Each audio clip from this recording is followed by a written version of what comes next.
Bonjour à tous, bienvenue sur la chaîne de The Tube Clinic. Cette fois-ci, je vous propose la remise en route d'un appareil plutôt atypique et très rare, à savoir une mixette 4 entrées à tube de marque CIT, compagnie industrielle des téléphones qui deviendra plus tard Alcatel, en provenance de l'ORTF. Il s'agit donc d'un préamplificateur micro et ligne, je crois en tout cas, micro c'est certain, ligne ça reste à prouver, mais d'après le schéma indiqué en dessous, il doit être capable de faire les deux, qui a connu des jours meilleurs. C'était des appareils entre guillemets portatifs, parce qu'ils marchent tout de même sur le 110 ou le 220, qui servaient vraisemblablement pour de l'émission en direct ou des reportages, à condition bien entendu de disposer d'une ligne électrique. Il s'agit d'un appareil très bien fait. On voit effectivement 4 voix mixables avec des volumes réglables. Un repère, voilà, ici rouge, qui doit donc indiquer un gain nominal, je pense. Ensuite, eh bien, 4 tubes de référence EF86 que l'on aperçoit ici, avec des transformateurs d'impédance de sortie, donc, pour les micros, vraisemblablement, et un transformateur également ici, qui doit être le transformateur, à mon avis, de sommation. Il faudra que je regarde le schéma.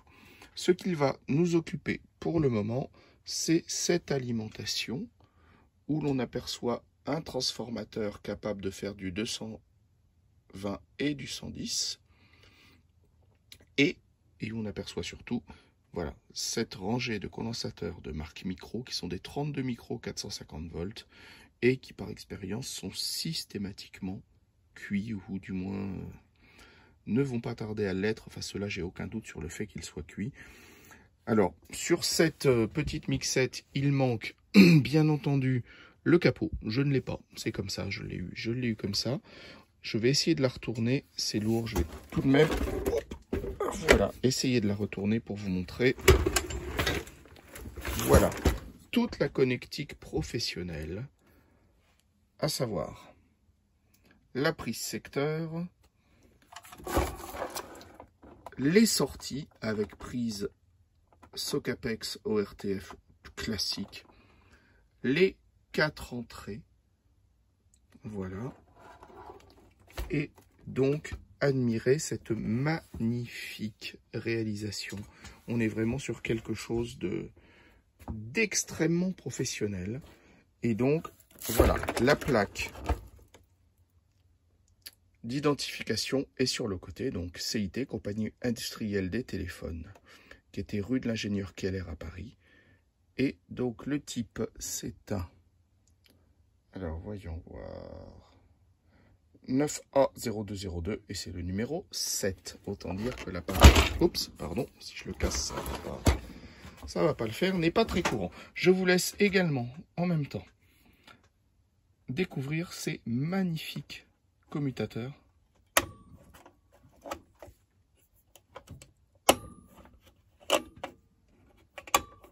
Et nous allons voir, dès que possible, à quoi ils peuvent servir. Une fois le capot soulevé, je vous laisse admirer la qualité exceptionnelle de réalisation et de câblage de ces appareils hors normes, à donc usage professionnel et de radiodiffusion, donc de broadcast professionnel. Il est clair que c'est une époque où les considérations de prix, de temps ne devaient pas être tout à fait les mêmes qu'actuellement, quand on voit la qualité absolue et du câblage et des composants utilisés. On remarque les transformateurs assortis sur perles de verre, tous. Voilà, magnifique. Les fameux commutateurs.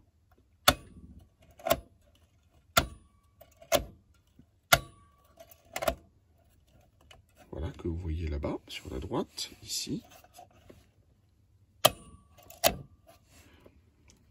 Les composants de très très bonne qualité, donc on voit, c'est marqué dessus, les résistances à 5%, les différents condensateurs, voilà, qui seront pour une bonne majorité à remplacer, mais qui sont tout de même, pour certains des appareils, des condensateurs, une très grande qualité. On peut remarquer, voilà, ici, les diodes. Donc à considérer avec méfiance, hein, vu l'âge. Et donc le câblage extrêmement bien fait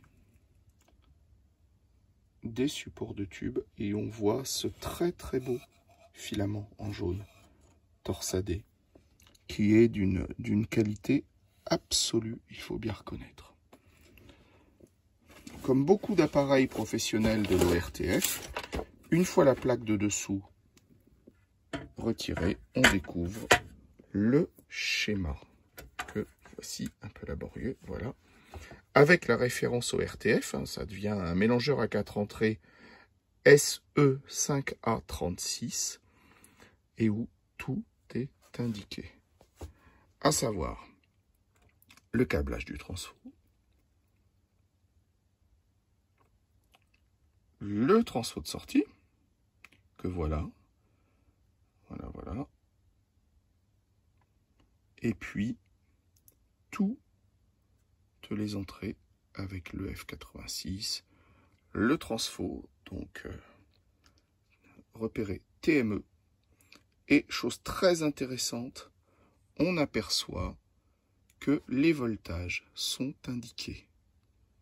Et donc c'est très intéressant puisque ça permet une restauration fine de l'appareil. On voit également, voilà, le niveau, moins 42 dB. Voilà, avec les schémas d'entrée. Et donc, ben, il ne va plus rester qu'à se mettre au travail. Mais pour cela, il va bien entendu falloir trouver de beaux composants. Et donc, commencer par faire une liste exhaustive de ce qu'il convient de changer. Quelques jours se sont écoulés et j'ai finalement reçu les composants nécessaires à terminer la restauration de cette mixette ORTF. Je vais commencer par changer les 32 micros 450 volts qui sont ici. Alors ils sont datés de 1958, donc je ne vais pas me poser de questions, je les change, je vais les démonter. Voilà.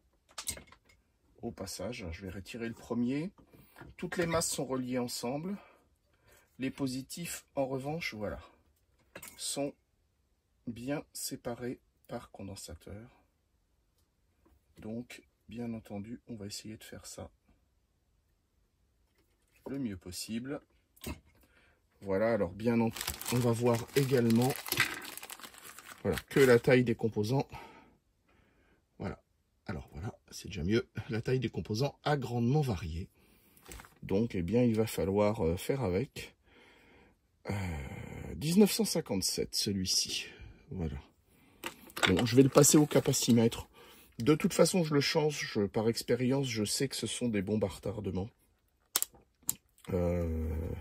Même reformés, ils finissent tôt ou tard par sauter, surtout en usage un peu intensif. Alors, voyons voir ce qu'il me dit.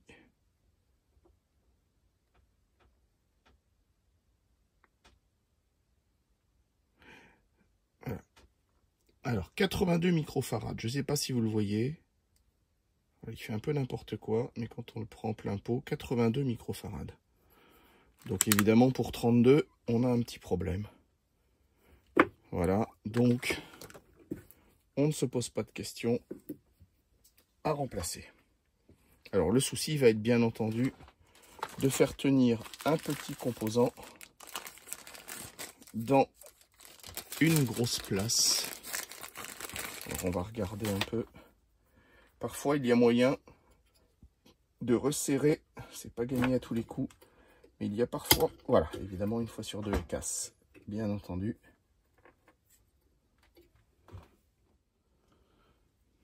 Alors, pour pallier au collier cassé, ce sont malheureusement des choses qui arrivent. Ils sont très très rouillés.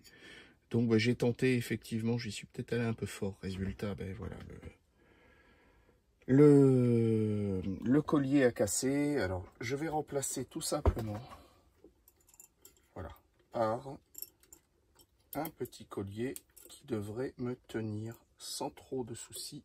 Enfin, en tout cas, à condition que j'arrive à le faire passer comme il faut. Donc j'ai dit qu'il devrait me tenir sans trop de soucis. Le condensateur en place. Voilà qui est fait. Voilà, ça ne devrait plus bouger. Un dernier petit tour de serrage. Et nous y voici. Voilà, donc il ne bougera plus. Hein, c'est réglé. Vous voyez, on est tranquille, c'est fixé. Par sécurité, je lui mettrai quand même un petit point de colle. C'est pas l'idéal, mais au moins on est sûr qu'en cas de transport de l'appareil, ça ne bougera pas. Et donc, je vais ressouder ça. J'ai pas besoin d'aussi longues pattes, je vais donc les couper assez courtes. Voilà qui est fait. L'étamer. Et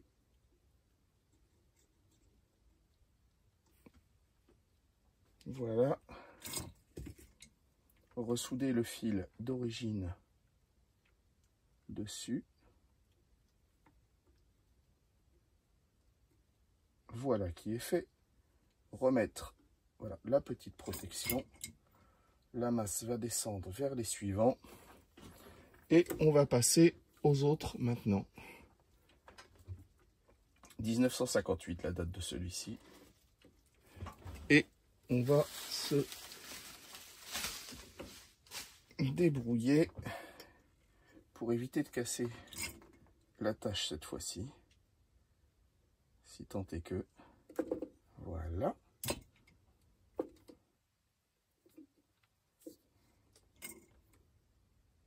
Alors, ces deux-là sont reliés également ensemble. J'aurais pas forcément besoin de tout ça. Les pattes étant longues, je pourrais sans nul doute les relier par leurs propres pattes. Je vais essayer de resserrer un petit peu quand même. Si tant est que ça veuille tenir. Et j'assurerai le tout avec un collier de toute façon. Alors, ouais, vous voyez, c'est quand même pas formidable. Donc je pense que mon idée du collier est pas si mauvaise. Je vais faire la même chose ici, du coup. Allez, ici. Si j'arrive à le passer, pas toujours facile.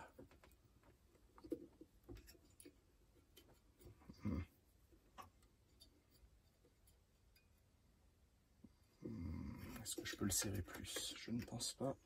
Ah si, peut-être. Peut-être simplement en faisant ça. On va regarder. Si tant est que mon collier veuille, je vais l'installer comme ça. Et je vais m'en servir pour serrer les deux. Voilà. Alors, je vais essayer. Voilà.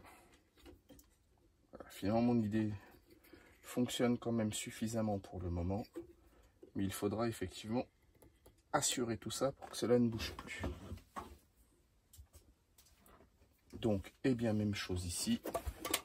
On va couper assez court. Voilà qui est fait. Et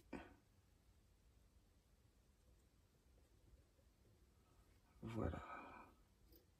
S'assurer que tout est bien soudé, sans bouger.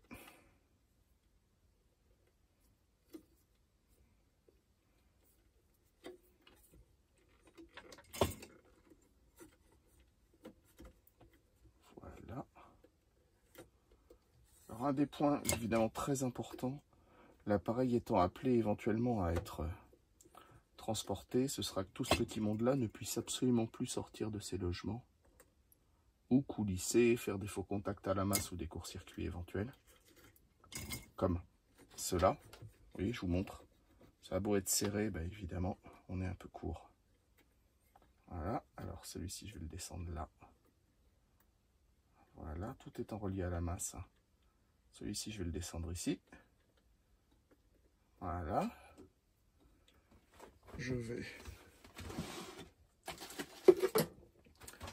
le serrer un petit peu ici.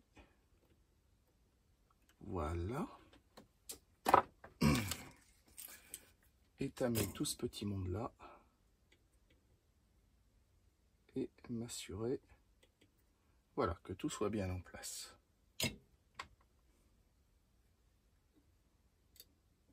Voilà qui est fait. Pour le dernier, alors, je vais me débarrasser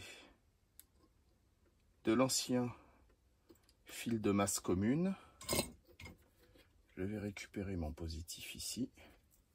Alors il faut faire très attention sur ces appareils-là, c'est du fil rigide.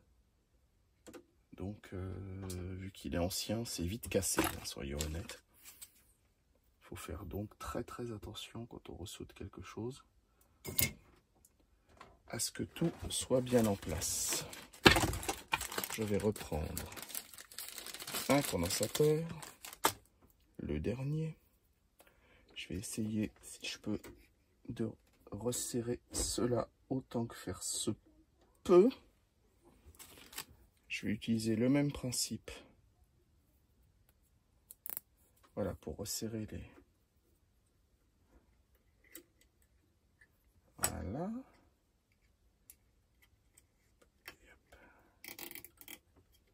Voilà.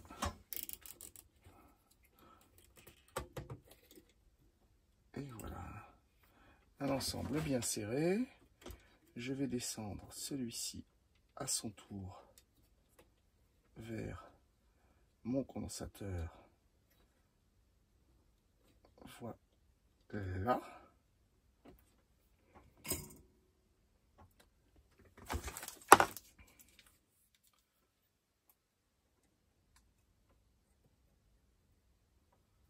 Qui est fait.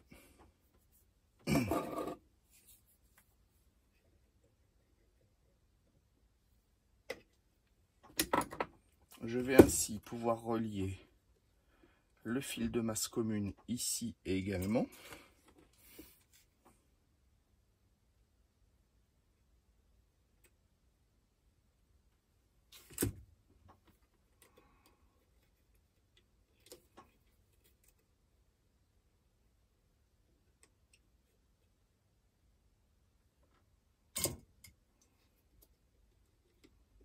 Voilà qui est fait.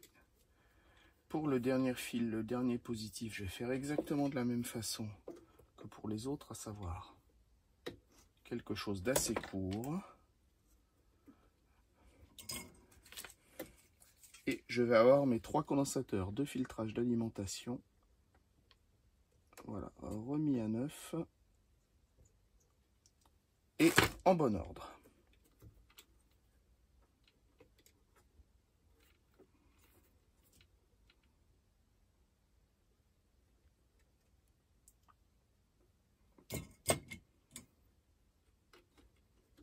Voilà. Parfait. Donc je coupe mes morceaux de collier. Je vais essayer de serrer un peu plus celui-là. Non, il n'a pas l'air de vouloir. Voilà qui est fait.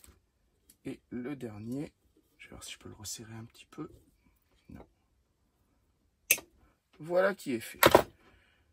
Donc mes 3 condensateurs d'alimentation sont faits. Je vais les mettre de côté, les anciens. Voilà. Je vais pouvoir passer sous l'ampli au remplacement de quelques autres condensateurs.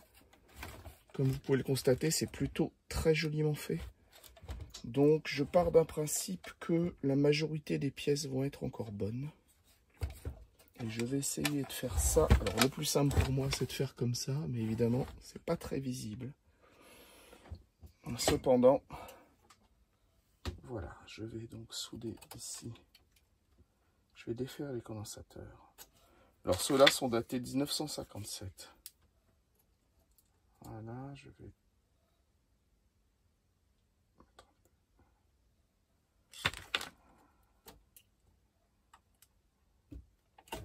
Voilà.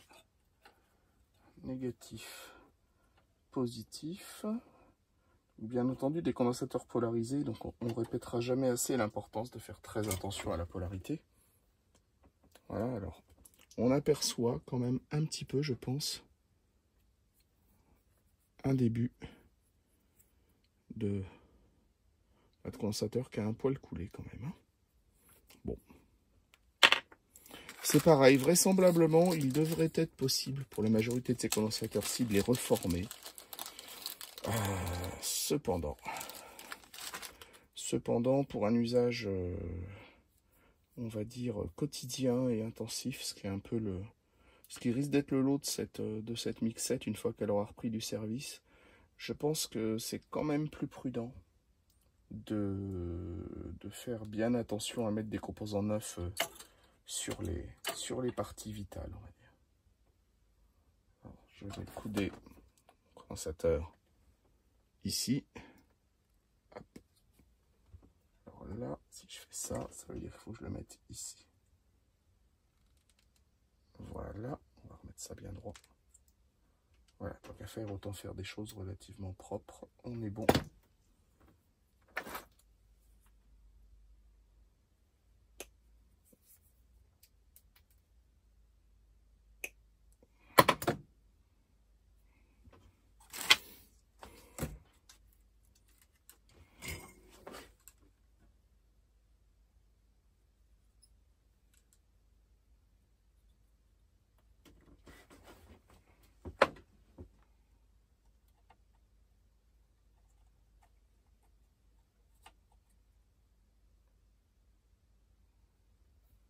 Nous y voilà. Et puis, nous y voilà également.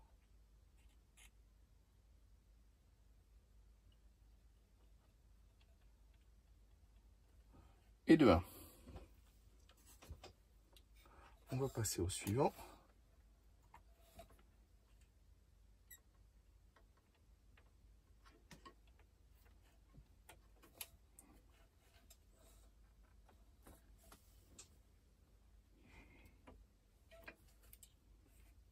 Pareil.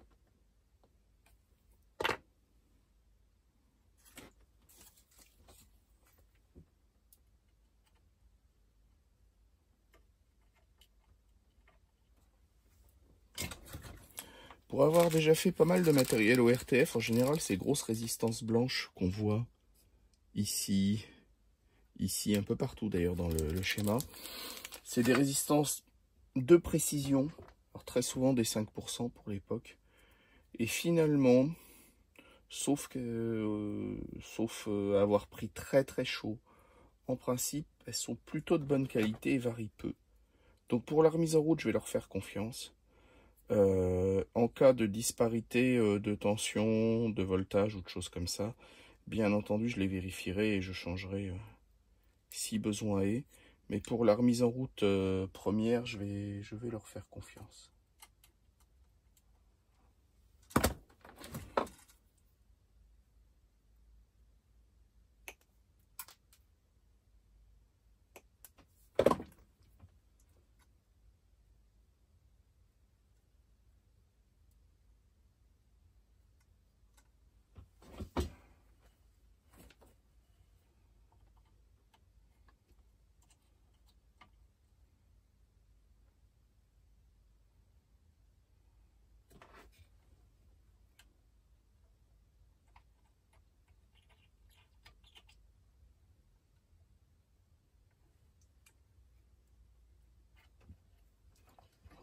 Alors au total, il y a 4 condensateurs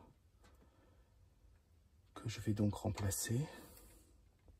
Il reste pas mal de non polarisés qui sont plutôt de bonne qualité. Je me tâte à les remplacer honnêtement.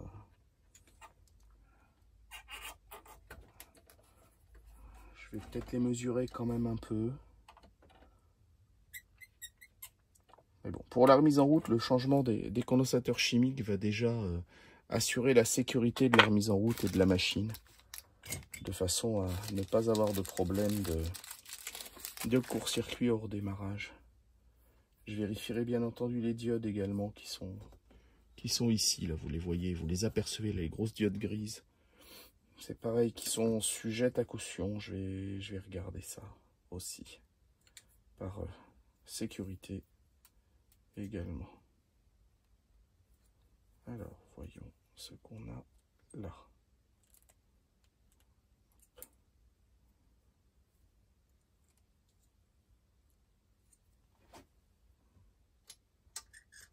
Eh bien, ça n'a pas l'air trop mal.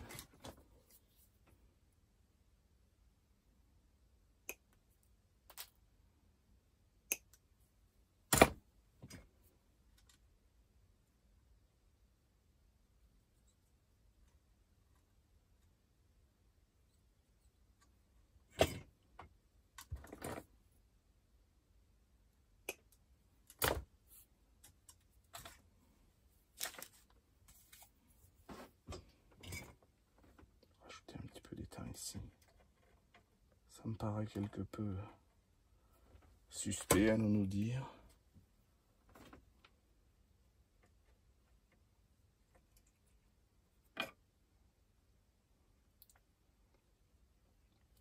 Une fois de plus, je ne saurais trop louer la qualité de ce montage et de ce câblage qui rend la maintenance d'une facilité assez déconcertante, il faut reconnaître.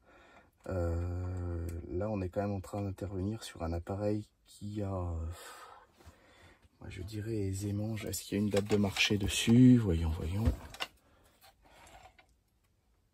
Non. On va dire qu'il doit dater du début des années 60, peut-être fin 50. Certainement années 60 quand même. Et donc, pour le compte, c'est extrêmement facile à entretenir. On est sur du matériel pro, c'est fait pour fonctionner longtemps, sans panne, dans des conditions difficiles, que ça soit de manutention, de temps, d'humidité, d'hygrométrie, de chaleur, de froid, un peu de tout ce qu'on veut. D'ailleurs, je pense que si vous regardez, vous voyez l'énorme nion qu'a pris le châssis ici. Là, on voit bien la déformation. J'essaierai peut-être de le redresser. Et finalement, je suis absolument certain que ça n'a aucune incidence sur le fonctionnement. Et qu'une fois bien refait, cet appareil fonctionnera parfaitement. Donc si tous les fabricants d'amplis à tubes actuels pouvaient s'inspirer de ce type de fabrication, c'est vrai que les coûts de vente seraient peut-être plus élevés, mais alors les pannes seraient moindres et la maintenance serait quand même grandement facilitée. Tenez, je vous montre quand je dis qu'il faut changer ces condensateurs. Voilà, je vous fais un dessin, il est en train de se peler de partout. Voilà, bon. Alors pour l'instant, ce n'est que de la peinture, bien entendu, mais vraisemblablement en dessous, il a commencé à couler aussi.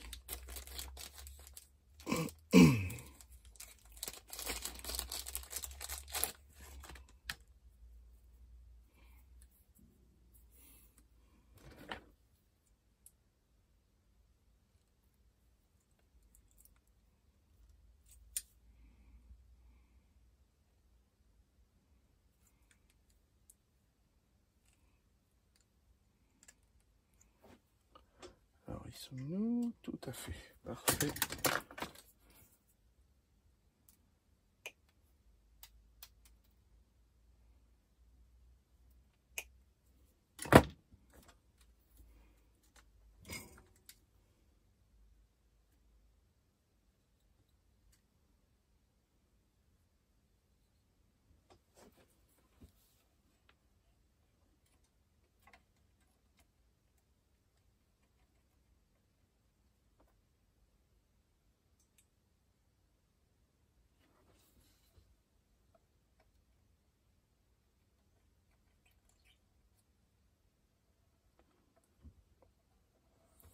Voilà, je vais vérifier ces... Hop, pardon, j'ai les mains devant. Bon, voilà qui est fait pour les capas ici. Je vais quand même vérifier ces non polarisés-ci. Certaines capas de la marque Cire m'ont déjà fait des ennuis. Donc je vais vérifier parce que j'en ai déjà vu quand même sauter pas mal. Donc je vais en démonter une. Voilà. Et je vais au minimum la passer au au capacimètre, voir un peu ce qu'elle dit et je les surveillerai. Ah, vous entendez l'antenne qui est au-dessus de moi, dans laquelle je viens de m'accrocher. Je disais donc que je les vérifierai à la remise en route pour être sûr qu'elles n'aillent pas partir en sucette, si je peux me permettre. 96,2%. 96,3%. Donc, en tout cas, la mesure en capacité, elle est parfaitement bonne. Donc, vu que c'est quand même du matériel pro, je vais lui faire confiance. De toute façon, je vais le redémarrer en douceur et sur une prise protégée. Donc, ça me laissera le temps de bien surveiller un peu tout ce qui se passe.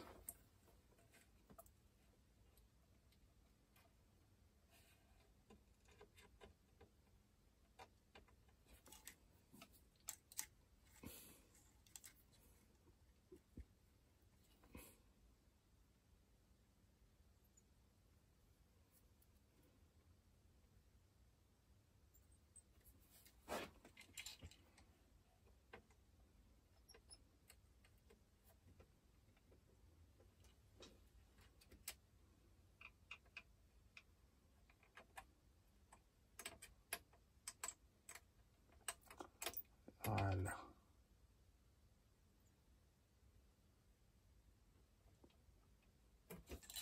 Voilà, très bien. L'idéal aurait été quand même de la mettre dans le bon sens. Je recommence. Ah.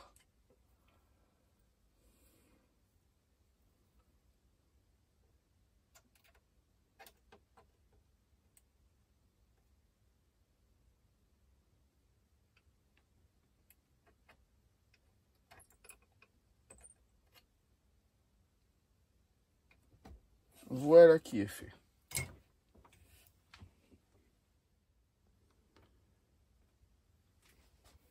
L'appareil est prêt à être démarré. Je le mets sur une prise protégée, là en l'occurrence dévoltée par une ampoule.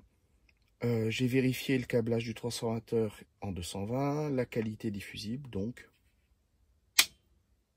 il est temps de mettre en route. Pour l'instant, je n'injecte pas de son et je n'en sors pas. Je vérifie juste la présence des tensions qui, selon le plan que j'ai donc sur l'appareil, voilà, devrait, en théorie, alors voyons voir,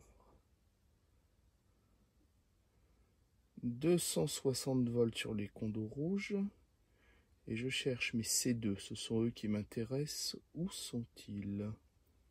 C4, alors où est C2, C2, C2, C1, C2. Alors est-ce que j'ai une tension donnée sur C2? Bonne question, non, pas vraiment.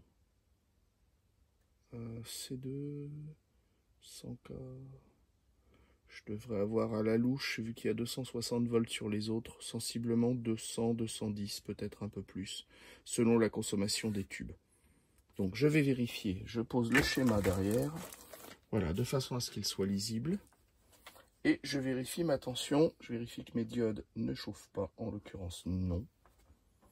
Et je vérifie sur le premier condensateur, 237 volts. Le deuxième condensateur, 238.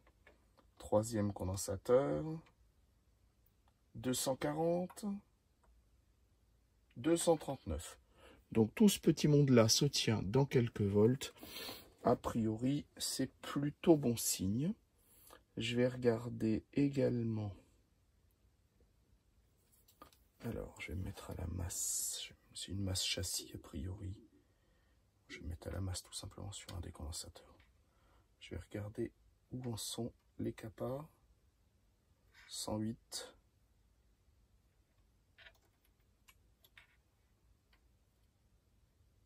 101. 103. Ah, 98. Rien ne chauffe en tout cas. Que me dit le schéma par ailleurs? En polarisation, qu'est-ce qu'ils me disent? Pas grand-chose. Ah, voilà. Je dois avoir 245 volts, à quelque chose près, bien entendu, sur ces deux. Alors, 245 volts, 242,6, 243,3, 244,4, 243,6. Autant dire qu'à 1 volt près, c'est positivement parfait. Pour le reste, voyons. 105 volts sur les capas. Alors, sensiblement 105 volts a priori sur les capas. Je dis bien sensiblement parce que c'est toujours pareil. 110, 103, 105, 100. Bon, alors évidemment, les tubes ne sont pas encore testés. On peut admettre aisément que, vu leur âge, beaucoup des EF86 doivent un petit peu avoir leur compte.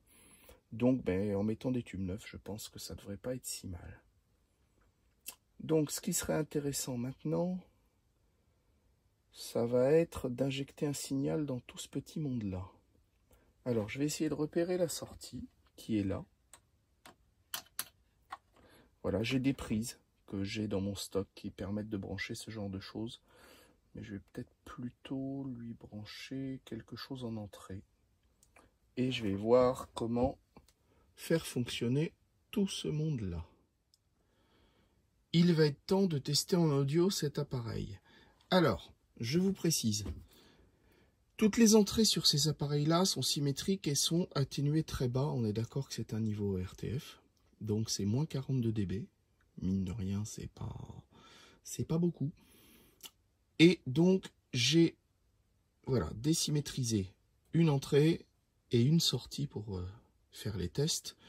Voilà, plutôt que d'y brancher des micros, refaire un câblage complet. Là, je suis vraiment en phase de test. Donc, j'ai branché dessus un tuner qui, normalement, devrait faire l'affaire.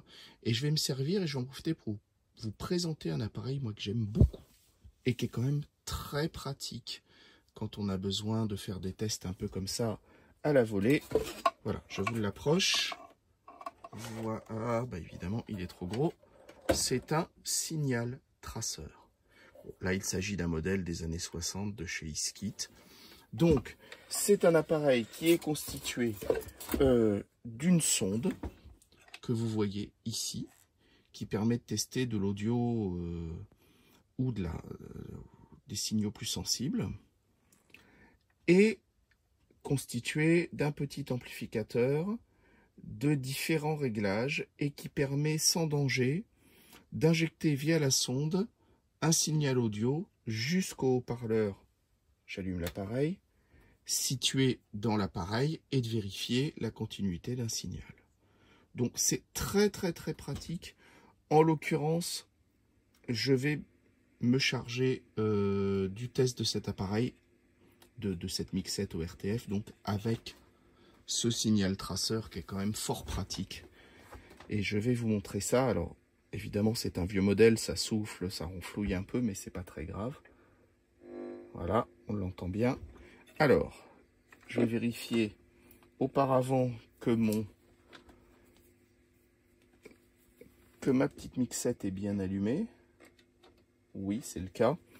En sachant que, évidemment, voilà, vous le voyez, le voyant est manquant. La petite ampoule 6 volts qui indique la mise en route est manquante. Je fais attention à mon câble de masse de signal traceur qui se balade. Et je vais, aller chercher ici. Je vais donner un peu de volume.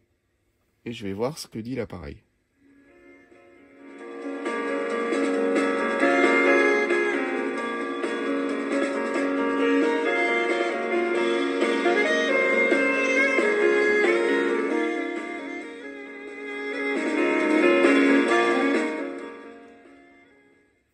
Voilà, et comme vous pouvez le constater, eh bien, cette petite mixette au RTF est parfaitement fonctionnelle maintenant. Alors j'ai testé une entrée, voilà, je vais faire évidemment les 4 ensuite hein, pour vérifier que tout va bien. Cependant, vous voyez la fiabilité et la qualité de fabrication de ces appareils.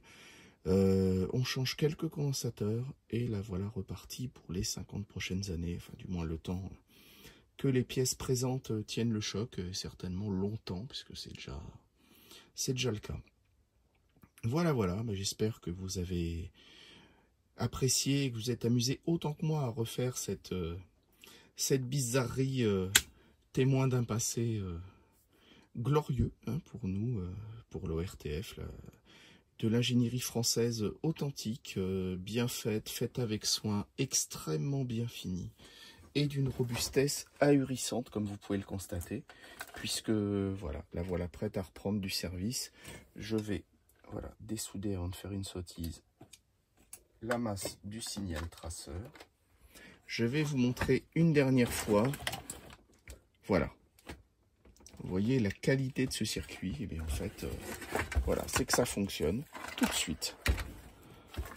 Et c'est une très très belle machine, sincèrement, qui va reprendre du service très très rapidement dans un studio. Et je pense que voilà, ça va faire des heureux quand on va commencer à brancher des microphones et diverses choses dessus. Entre-temps, eh bien, je vais vous laisser pour cette petite vidéo. N'oubliez pas de vous abonner à notre chaîne si vous appréciez ce que nous faisons et de cliquer sur la petite cloche pour être tenu au courant par notification de toutes les nouveautés. Voilà, il y a eu un petit creux, quelques événements personnels m'ont tenu loin des vidéos, donc voilà, ça explique le relatif silence de la dernière semaine. Cependant, je vais vous retrouver bientôt avec d'autres vidéos encore et eh bien j'espère sincèrement que vous vous êtes amusé à regarder la résurrection de cette bizarrerie et en même temps de ce magnifique objet d'histoire sonore. À très bientôt sur la chaîne de The Tube Clinic.